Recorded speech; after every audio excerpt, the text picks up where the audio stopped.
Hello, good morning.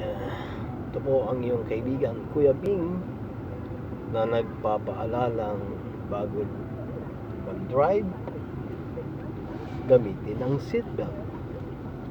Alam niyo po bang napakahalaga ng seatbelt na to? Sakaling anong mangyari, ito po ay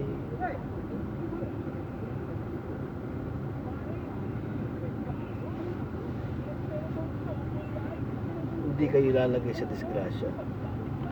Because ito po yung magpo-protect po sa inyo. Sabi nga ng isang radio advertisement sa Saudi Arabia, baka pwedeng hagkan nyo o ihag nyo ang seatbelt kasi siya yung nagbibigay protection sa inyo sa oras ng kapamakan sa daan.